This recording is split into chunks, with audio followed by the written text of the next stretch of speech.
Hi, Holly McKean here. I'm just going to do a short tutorial on how I get my pots to pop right off their pedestals without any kind of hammering or torching or chiseling or grinding. And Lord knows I did a lot of that in the first 10 years.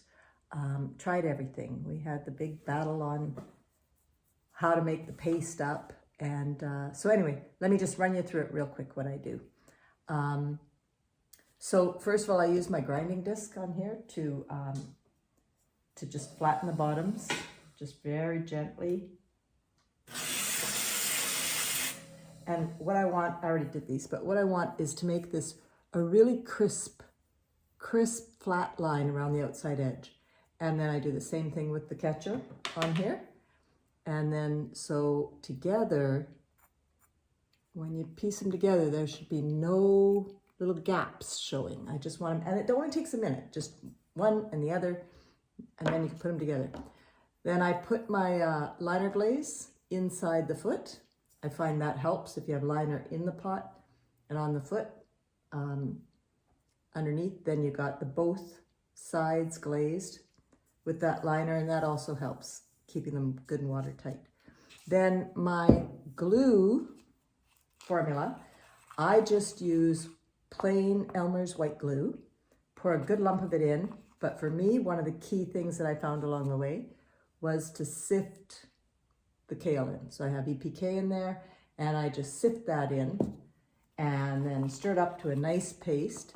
See the little tiny lumps in it, they blow out in between that seal, and they let the glaze slip in. As soon as I started sifting it, I got way easier release on them.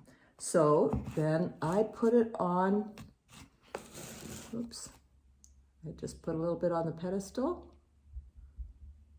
I don't put it on the pot, just on the pedestal. I use my finger or a stick or whatever. And then one thing that I do is I leave it sit up for a short while. Well, I should have done another one and left it sit up. So anyway, I put a good lump around. Some people squirt it on with a bead. I like it a little bit thicker than that. And I also like to let it sit up. So, not for long, just a couple minutes. And then, so I usually do about 6 at a time. 6, put the paste on, and then I'll come back to the last 6 and set them up.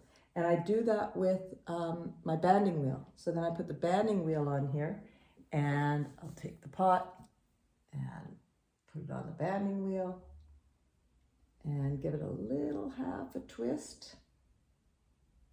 There we go, so it's nice and on there. And then while it's sitting on the banding wheel, since I didn't put that out for this little demo, I just scoot around and take any extra, so it's just a tiny bit over, take any extra off. So that's on there. And then I leave those. So usually I put the liner glazes in and glaze the inside of the foot, put the pedestals on, and leave them overnight.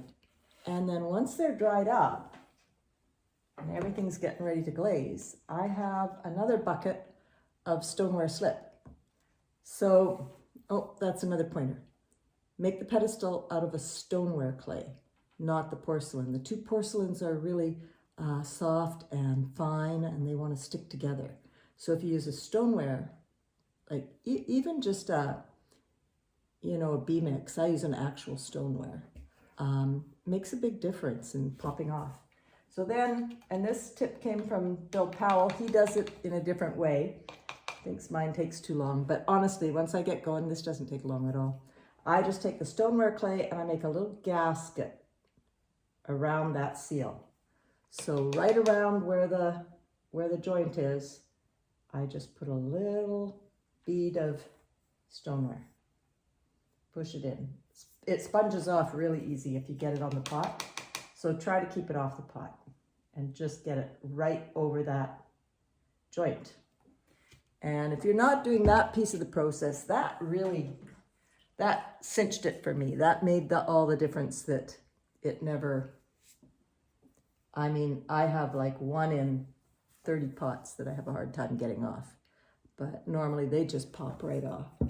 So let's try one and see if it's not the 30. So the other thing, it's a pretty little bowl, nicely stuck on. Actually still needs to be strike fired, this one.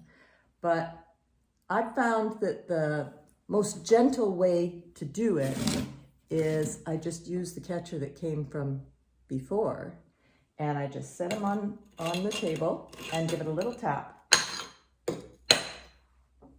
and off they pop. Just a little tap like that.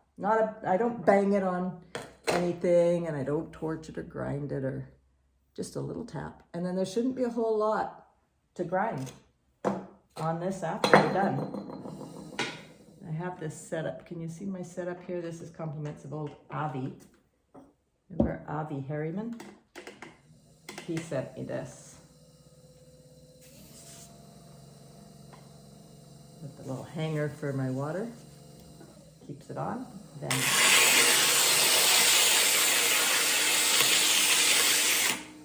pretty darn short. Oh, I can have a little bit more. That's a brand new grinding disc, so it's not.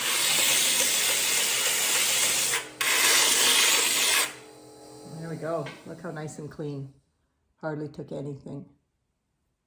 So that's how I do it, and they just tap off.